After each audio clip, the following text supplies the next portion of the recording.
Om Swastiastu. Assalamualaikum warahmatullahi wabarakatuh. Salam sejahtera, salam namo buddhaya, rahayu untuk kita semua.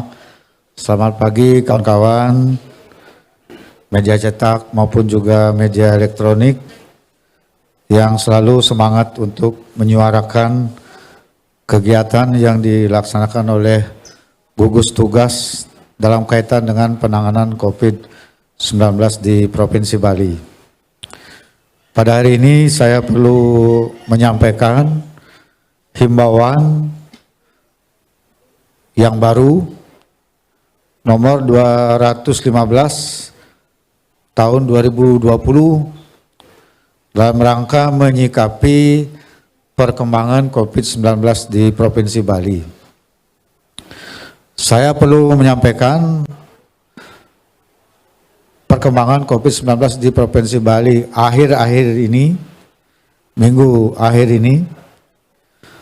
Pertama, bahwa data penyebaran COVID-19 khususnya transmisi lokal di wilayah Kabupaten Kota Sebali cenderung meningkat, sehingga harus semakin diwaspadai dan diantisipasi agar tidak terjadi penularan yang semakin meluas demi keselamatan kita semua. Jadi saya memetakan setiap hari perkembangan COVID-19 ini, transmisi lokalnya mengalami peningkatan khususnya di beberapa wilayah yaitu Denpasar, Badung, kemudian Tabanan, Klungkung. Jadi 4 kabupaten ini mengalami peningkatan transmisi lokal. Kemudian munculnya kasus baru COVID-19 ini sebagian besar tanpa menunjukkan gejala atau orang tanpa gejala (OTG), sehingga betul-betul tidak kelihatan apakah orang ini dalam status terkena COVID atau tidak. Jadi kalau tidak dilakukan rapid test atau swab, maka kita tidak tahu orang tersebut terkena COVID apa tidak. Tapi sekarang kita di Provinsi Bali sedang menggiatkan rapid test dan swab untuk mengetahui status seseorang, terutama yang bersentuhan dengan pasien yang positif COVID.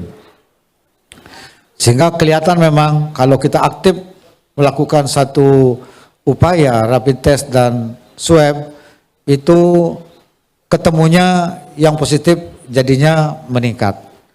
Menurut saya ini satu hal yang bagus karena kita bisa sejak dini mengetahui tentang kondisi masyarakat yang berpotensi menularkan penyakit kepada para warga yang ada di sekitarnya. Saya kira ini satu hal yang bagus, namun kita tentu harus mengendalikannya agar proses ini berjalan dengan baik, sehingga kalaupun ada penambahan positif tetap dapat dikendalikan. Dan sejauh ini walaupun ada penambahan, kalau secara relatif kita bandingkan dengan daerah lain, itu penambahan kita di Provinsi Bali relatif kecil. Hal ini dibuktikan dengan dulu Provinsi Bali itu masuk ke dalam kelompok 10 besar di urutan ke-7 jumlah kasus positifnya. Sekarang kita sudah berada di posisi urutan ke-13. Jadi artinya daerah lain itu lebih cepat pertambahannya. Bali ada nambah, tapi penambahannya relatif kecil dan bisa kita kendalikan. Nah, oleh karena itu ini perlu diikuti dengan satu upaya yang lebih giat lagi, lebih semangat lagi, karena ada kecenderungan menurunnya disiplin masyarakat dalam melaksanakan protokol COVID-19. Saya memantau situasi lapangan, adanya penurunan disiplin masyarakat dalam menerapkan protokol kesehatan COVID-19. Pertama, kerumunan di mana-mana mulai muncul, dan yang kedua, tidak tertib, tidak disiplin, seperti menggunakan masker dan juga menjaga jarak. Jadi itu paling kelihatan situasi lapangannya. Masih banyak yang tidak menggunakan masker dan juga tidak memperhatikan jaga jarak satu sama lain, sehingga ini bisa menjadi potensi penularan karena adanya orang tanpa gejala yang mungkin saja sudah terjangkit COVID-19. Oleh karena itu, saya perlu menyampaikan kepada masyarakat seluruh Bali bahwa kondisi pandemi COVID-19 yang tengah kita hadapi saat ini merupakan masalah kita bersama yang harus dijalani dengan penuh semangat, kebaikan dan ketulusan hati, kesabaran, ketabahan dan kegigihan, serta para separo, gilik saguluk, salunglung, sebayantake, tiada lain dan tiada bukan adalah demi kepentingan dan keselamatan kita bersama. Menghadapi kondisi demikian, sedikit pun kita tidak boleh merasa bosan, tidak boleh ada rasa jenuh, tidak boleh ada rasa putus asa, tidak boleh hilang, tidak boleh saling menyalahkan, sing dadi bengkung, sing dadi meboye. Jadi ini harus menjadi sikap kolektif kita bersama agar kita semua bisa selamat demi diri sendiri, demi keluarga, demi sahabat, dan demi untuk keselamatan kita semua. Oleh karena itu, saya menyampaikan himbauan sebagai berikut. Pertama, bagi peserta didik agar tetap belajar di rumah. Dua, melarang kegiatan keramaian termasuk tajen. Saya mewanti-wanti, tidak boleh ada tajen. Dan kalau ada yang melakukan tajen di satu tempat, saya minta penegak hukum untuk menindak, membubarkan, dan mengambil tindakan hukum lainnya. Saya mendengar di beberapa wilayah masih ada tajen, meskipun kemudian dibubarkan. Artinya masyarakat masih punya niat untuk mengadakan tajen. Ini tidak boleh. Kita harus disiplin. Tiga, melarang operasional dan aktivitas objek wisata, hiburan malam, dan kegiatan lainnya yang melibatkan banyak orang. Empat, kegiatan adat dan agama hanya boleh dilaksanakan dengan melibatkan paling banyak 25 orang. Karena sudah ada surat edaran Menteri Agama mengenai pembukaan tempat ibadah. Dibuka tetapi harus dibatasi, yaitu maksimum 25 orang. Berlaku untuk semua tempat ibadah. 5. Membatasi perjalanan keluar Bali, khususnya ke daerah yang masuk zona merah COVID-19. Saya menghimbau kepada masyarakat Bali, kalau tidak penting sekali, sebaiknya hindari dulu pergi keluar Bali. Terutama sekali kalau akan menuju ke daerah-daerah zona merah. Jadi kalau toh keluar Bali silahkan, tapi di daerah-daerah yang zona hijau, yang aman, yang sehat. 6. Mengurangi aktivitas keluar rumah. Dalam hal melaksanakan aktivitas keluar rumah, agar masyarakat dengan tertib dan disiplin mengikuti protokol pencegahan COVID-19, yaitu A. Selalu menjaga jarak fisik dan sosial. Jadi harus betul-betul tertib. Kalau berinteraksi di luar rumah, kemanapun, dimanapun, itu agar selalu memperhatikan jarak satu sama lain, minimum 1 meter. B. Wajib menggunakan masker Jadi kalau keluar rumah, selama dalam perjalanan, selama di tempat acara, agar selalu menggunakan masker sampai balik lagi ke rumah. Ini penting untuk mencegah terjadinya penularan. C. Selalu mencuci tangan dengan sabun pada air mengalir atau menggunakan hand sanitizer. 7. Selalu melaksanakan perilaku hidup bersih dan sehat dengan cara A. Meningkatkan daya tahan tubuh dengan mengkonsumsi suplemen seperti vitamin, madu, ramuan tradisional, dan lain-lain yang menyehatkan tubuh dan memperkuat imunitas. B. Mengkonsumsi makanan yang sehat dan bergizi. Saya kira kita di Bali harus dilengkapi lagi dengan bumbu-bumbuan yang membuat kita sehat. Misalnya bumbu basa genep, saya kira itu bagus untuk meningkatkan daya tahan tubuh. C. Rajin berolahraga secara teratur supaya sehat. Dan D. Beristirahat dengan cukup. Saya kira kombinasi konsumsi makanan, olahraga, istirahat cukup itu akan meningkatkan daya tahan tubuh, imunitas tubuh. Yang berikut saya perlu menyampaikan ke-8, yaitu kepada Satgas Gotong Royong di desa adat dan relawan COVID-19 di desa atau kelurahan agar tetap melaksanakan tugas dengan disiplin, menjaga wilayahnya sesuai dengan surat edaran gubernur agar tetap dijalankan dengan tertib dan disiplin yang meliputi A. Meningkatkan pengawasan terhadap warga masyarakat dalam melaksanakan protokol kesehatan pencegahan COVID-19 di wilayahnya. B. Meningkatkan pengawasan terhadap pergerakan warga masyarakat keluar atau masuk di wilayahnya. C. Bertindak dengan cepat dalam melakukan pencegahan munculnya kasus COVID-19.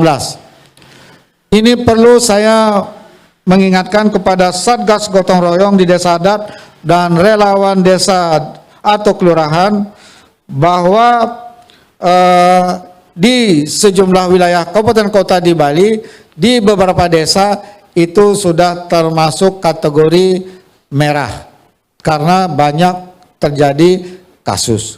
Maka harus selektif di dalam mengawasi masyarakat yang masuk atau keluar ke wilayah itu. Ya.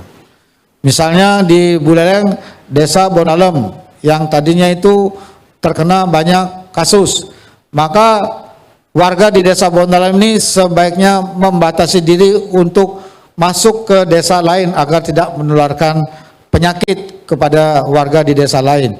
Atau warga dari desa lain kurangi berkunjung ke desa Bonalem tersebut. Contoh, juga desa-desa yang lain di desa Abuan, Bangli, kemudian juga desa-desa lain yang di kabupaten kota. Dan terutama sekali sejumlah desa kelurahan yang ada di Denpasar yang sudah merata terkena kasus.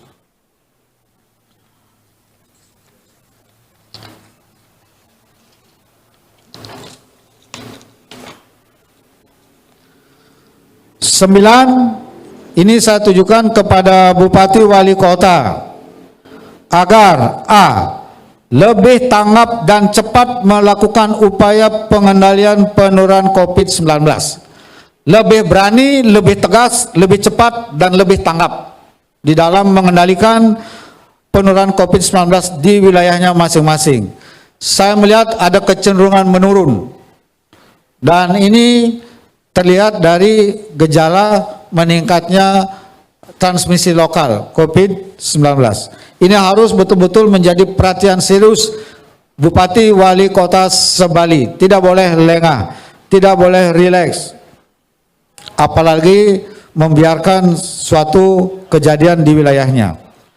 B. Tetap membatasi waktu beroperasinya pasar tradisional, warung, pasar swalayan, toko modern, pusat perbelanjaan, dan restoran. Boleh dibuka, tetapi batasi apakah jamnya atau aktivitas lainnya. Metode untuk transaksi, untuk berbelanja dan sebagainya. Dipersilahkan kepada Bupati Wali Kota sesuai dengan kondisi wilayahnya untuk menerapkan disiplin di dalam beroperasinya pasar tradisional maupun juga pasar-pasar modern yang lain. C. Agar selalu berkoordinasi secara intensif dengan gugus tugas provinsi dalam menangani masalah COVID-19. Saya perlu menyampaikan bahwa penanganan COVID-19 ini tidak bisa diselesaikan secara sendiri, tapi harus bersinergi, berkoordinasi dengan jajaran pemerintahan secara bertingkat di pusat, di provinsi maupun juga kabupaten kota, sehingga kita sama-sama bisa mengatasi dengan cepat dan dengan baik agar pengendalian itu betul-betul bisa kita jalankan secara tertib. 10. Saya mengajak, marilah kita terus bersatu padu untuk membangun optimisme, seraya terus berdoa dengan cara dan keyakinan masing-masing agar COVID-19 segera kembali pada posisi dan fungsinya sebagaimana mestinya. Jadi kita harus melakukan upaya-upaya konkret secara skala dan niskala agar COVID-19 ini segera kembali pada posisi dan fungsinya, sehingga Bali betul-betul bisa cepat terbebas dari COVID-19. Himbauan ini berlaku sejak hari ini sampai ada pemberitahuan lebih lanjut. Demikian agar himbauan ini dilaksanakan dengan tertib, disiplin, serta penuh rasa tanggung jawab dari semua pihak demi kepentingan kita bersama. Saya kira itu yang perlu saya sampaikan. Atas perhatiannya saya ucapkan terima kasih. Kalau ada yang kurang saya mohon maaf, dan tolong sampaikan ini, sebarkan ini kepada seluruh masyarakat supaya menjadi bagian dari upaya dan tanggung jawab bersama menjaga Bali ini dalam penanganan COVID-19 yang kita sampai saat ini mendapat penilaian yang cukup baik, cukup berhasil. Tapi ini tidak boleh membuat kita ini lengah, tapi justru kita harus semakin aktif, bersemangat, bekerja keras, bersinergi, berkolaborasi, dan menjauhkan sikap-sikap negatif di dalam penanganan COVID-19 ini. Sekian, saya akhiri dengan Parma Santi. Om Santi Santi Santi Om. Ya, terima kasih Pak Gub. Saya Cok dari Kompas. Pak, mengenai terkait imbauan Bapak mengenai akan lebih mengintensifkan pemeriksaan penapisan Pak ya, baik berupa rapid test maupun swab, terutama rapid test ya, untuk mengetahui sejak dini potensi penyebaran kasus ini. Nah, berkaitan dengan itu Pak, kesiapan dari aparatur Bapak maupun peralatan maupun SDM-nya seperti apa Pak sampai saat ini? Ini ke pertama. Yang kedua Pak, memang dalam beberapa hari terakhir yang berdasarkan data yang kami terima baik dari gugus tugas nasional maupun gugus tugas provinsi dan juga gugus tugas kabupaten kota, kan memang ada kecenderungan transmisi lokal yang naik sekarang Pak.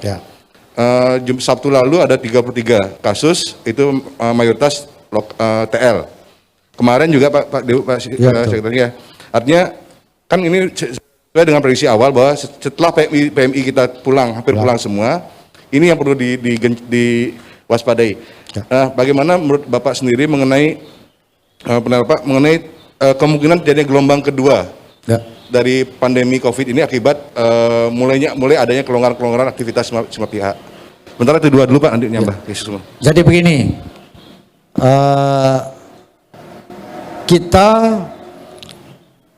ada 22.000 PMI ABK warga Bali bekerja di luar negeri. Hampir 12.000 sudah kembali ke Bali. Kemudian mereka ini datang ke Balinya itu ada yang kalau menurut data yang saya terima itu sejak awal Februari sudah datang dari luar. Pada saat itu Indonesia dan Bali belum menerapkan siaga darurat atau tanggap darurat COVID-19. Hanya mereka waktu itu datang dengan ngecek di bandara dengan termogan atau pengecekan suhu tubuh. Ya, lantas pulang ke rumah masing-masing. Ini telah didata. Ya. Ternyata mereka ini setelah bergaul pulang ke desanya itu banyak yang positif. Ini ketahuan setelah kita melakukan pengujian pada saat terjadi kasus positif dengan melakukan kontak tracing. Ya. Jadi sebenarnya yang transmisi lokal ini juga munculnya dari PMI. Menular ke keluarga, menular ke warga sekitarnya. Oleh karena itu mulai tanggal 22 Maret 2020 ini kita menerapkan standar yang lebih ketat dari kementerian, yaitu kita melakukan rapid test di bandara. Yang negatif itu boleh pulang karantina mandiri, yang positif ditangani di rumah sakit. Kemudian ternyata yang negatif rapid test ini belakangan positif juga. Itu ada sudah di rumahnya. Menular juga kepada keluarganya, menular juga kepada warganya. Akhirnya kita baru menyikapi pada tanggal 13 April dengan mengundang Bupati Wali Kota se-Bali agar para PMI ABK ini kita karantina semua. Yang positif dikarantina oleh provinsi, yang negatif dikarantina oleh kabupaten kota di hotel. Dari situ baru penularan itu bisa dikendalikan. Namun yang sudah terlanjur menjalani karantina mandiri ini ternyata memang belakangan positif. Oleh karena itu kita kemudian menerapkan pengetatan lagi dengan melakukan uji swab kepada semua penumpang yang masuk ke bandara, datang dari luar, termasuk PMI dan ABK-nya. Di bandara itu langsung diambil swabnya, jadi ketahuan sudah yang positif dirawat, yang negatif kemudian dikarantina di kabupaten kota. Kemudian yang perlu saya sampaikan adalah karena ada yang datang bulan Februari awal, maka Satgas Gotong Royong saya tugaskan untuk melakukan pendataan ke desa-desa yang ada PMI-nya, ada ABK-nya. Ternyata dari data yang ada di kita sekitar 4.800 ABK yang pulang sebelum memberlakukan pengetatan karena belum berlaku tanggap darurat. Jadi itu masih diperiksa dengan suhu 4.800. Itu kemudian dikejar di semua desa oleh Satgas Gotong Royong. Itu sudah masuk sampai minggu lalu itu lebih dari 3.000. Dan Astungkare sebagian besar negatif karena dilakukan rapid test terhadap semua yang pulang duluan ini, dilakukan rapid test. Bagus sekali oleh Dinas Kesehatan dipimpin oleh Ketua Harian Pak Seda. Ini kita aktif mengejar semua yang pulang ini 4.800 di rapid test di semua desa di seluruh kabupaten kota di Bali. Sebagian besar negatif Astungkare. Ya. Kemudian sekarang kita melakukan pengetatan lagi. Yang masuk ke Bali lewat udara harus swab, berlaku sejak tanggal 28 Mei lalu. Yang masuk ke Bali melalui pintu laut Gilimanuk harus rapid test. Dan Menteri Perhubungan menyetujui. Sehingga sekarang ada tim gabungan yang bekerja di Ngurah Rai untuk memeriksa orang yang datang ini betul-betul dia membawa surat keterangan hasil negatifnya dari uji swab. Baru boleh ke Bali. Kemudian yang di Gilimanuk itu kita bahkan bekerja sama dengan pemerintah Kabupaten Banyuwangi dengan aparat perhubungan itu melakukan pengetatan dengan dia harus membawa surat keterangan negatif hasil dari rapid test. Dan yang tidak ikut rapid test, supir segala macam karena membawa logistik harus lewat, maka di rapid test oleh gugus. Tiap hari ribuan yang di rapid test di Ketapang. Tiap hari. Sampai malam. Ini Kadis Perhubungan, Satpol PP itu giliran petugasnya turun ke Banyuwangi turun ke Gilimanuk sampai nyebrang di Ketapang, ada berapa titik checkpoint untuk memeriksa surat-surat dari orang yang masuk Bali. Luar biasa pengetatannya. Dan ini hanya terjadi di Bali dan apresiasi oleh berbagai pihak. Ini upaya-upaya yang kita lakukan. Bapak bisa bayangkan, ribuan tiap hari di rapid test. Kalau 1 bulan itu bisa habis 30.000. Ya. Bagaimana nih? Belum lagi ya ini kontak tracing, kita rapid test. Kayak kemarin di Buana itu 1.400 lebih rapid test. Itu dari provinsi menangani. Di Labuan juga 1 desa rapid test, di Bondalam 1 desa rapid test. Semuanya fasilitasnya dari provinsi. Ya. Sehingga ketemu dia, ini aktif. Sekarang lagi yang PDP yang kontak tracing ini lagi kita kejar. Tidak lagi dengan rapid test, dengan swab. Udah meningkat kualitasnya dengan swab. Maka ketemunya lebih banyak. Ya, risiko kita melakukan aktivitas untuk menguji ya lebih banyak. Tapi menurut saya ini pencegahan yang lebih baik daripada itu dibiarkan lama-lama. Saya kira itu bisa menularkan karena ini adalah orang-orang tanpa gejala OTG. Jadi itu yang kita lakukan sehingga dengan demikian ini menjadi disiplin baru, upaya baru di Provinsi Bali untuk membuat masyarakat kita lebih sehat. Begitu. Kalau sarana prasarana ada uji swab di Udayana, kemudian di Sanglah, Rumah Sakit Bali Mandara, Warmadewa, itu sudah melayani uji swab untuk penumpang yang mau ke luar Bali. Nah sekarang ada orang yang ini contoh nih ya, ini Cok nih, yang mumpung nanya tadi yang 33 itu, yang 33 orang itu 12 adalah orang Jakarta yang datang sejak berapa bulan yang dulu dia mau pulang ke Jakarta. Karena Jakarta memberlakukan uji swab juga, maka dia harus uji swab di sini untuk bisa dia pergi ke Jakarta. Sama juga kalau dia mau ke Bali harus uji swab di Jakarta, baru boleh beli tiket, baru boleh ke Bali.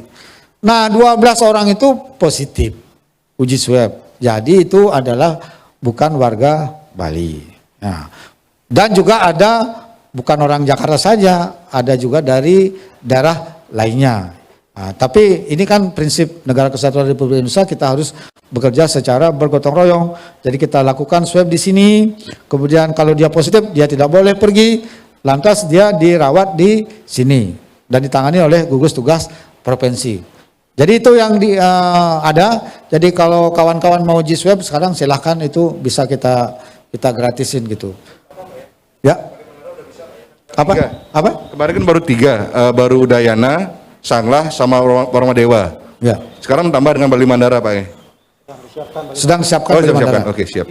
Iya. Gak lama lagi beres. Mbak, nyambung nih Pak, ini bisa ada titipan pertanyaan dari beberapa teman melalui WA Group. Pertama mengenai masalah pembukaan penutupan objek wisata Pak, ya. Perpanjangan nih ke. Ya. Seperti apa sebenarnya, karena itu kan ada di daerah Pak. Ya. Bukan provinsi menangani tapi di daerah. Ya. Sementara di beberapa tempat seperti kemarin kan juga ada yang sudah mulai dibuka walaupun tidak resmi. Ya. Nah sebenarnya seperti apa sebenarnya kriterianya nanti Pak? Karena bagi juga ya. Bali juga masih menjadi tujuan Ya. bagi wisatawan, bahkan Ya, tempat bagi wisatawan yang masih di Bali. Itu pertama, Pak. Kemudian yang kedua, mengenai kemarin tambahan 5 atau 3 WNA, Pak nggih, yang kasus positif. Mungkin Pak Sekda bisa menjelaskan itu sebenarnya mereka posisinya di mana, Pak, waktu itu. Kemudian apakah mereka sudah di Bali atau mereka sudah lama berada di Bali atau baru datang ke Bali, Pak? Ya. Terima kasih, Pak. Jadi begini, mengenai objek wisata. Sebelum objek wisata kita bicara Bali dulu. Saya selalu berkoordinasi dengan Ketua Gugus Tugas Nasional Bapak Doni Monardo bahwa yang sekarang dibuka prioritasnya tahap 1 adalah 102 kabupaten kota yang memang sama sekali tidak terjangkit COVID-19 di seluruh Indonesia. Ada 102 kabupaten. Bali tidak termasuk yang dibuka. Ya. Tapi ada surat edaran dari Menpan, Mendagri, kantor dan pelayanan publik boleh buka. Jadi sudah dibuka sejak tanggal 5 yang lalu. Tanggal 5 Juni. Dan kantor pemerintah provinsi juga sudah buka, sudah dipimpin langsung oleh Pak Sekda. Kabupaten kota juga sudah buka. Nah, untuk sektor-sektor yang lain kita belum buka. Apalagi pendidikan, apalagi pariwisata. Untuk pariwisata perlu dicatat sampai saat ini masih berlaku peraturan Menteri Hukum dan HAM mengenai larangan orang asing bepergian ke Indonesia, termasuk transit. Ya, jadi dilarang. Jadi saya kira untuk membuka pariwisata pertama harus betul-betul kita Bali ini sehat. Artinya tingkat kesembuhan dan tingkat kita dalam mengendalikan kasus COVID-19 ini betul-betul sudah baik. Sejauh ini arahan dari pusat gugus tugas bahwa pariwisata belum bisa dibuka. Saya sudah juga menugaskan kepada Kadis Pariwisata Provinsi dan mengontak langsung Kadis Pariwisata Kabupaten Badung agar tidak membuka objek wisata. Pantai termasuk tidak boleh dibuka untuk wisata. Itu. Ini walaupun kewenangan di kabupaten kota, tapi sudah ada surat edaran dan himbauan gubernur tidak boleh membuka objek wisata, termasuk himbauan hari ini.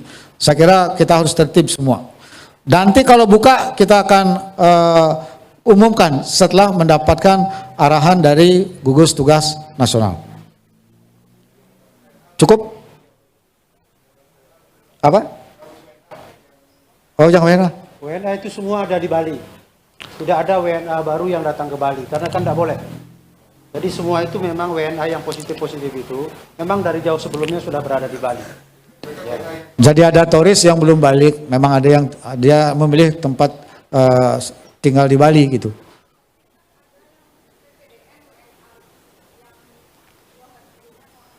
Bukan dari luar, bukan dari luar.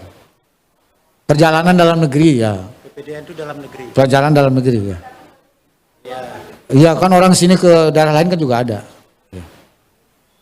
Cukup ya? Ya, cukup ya. Terima kasih.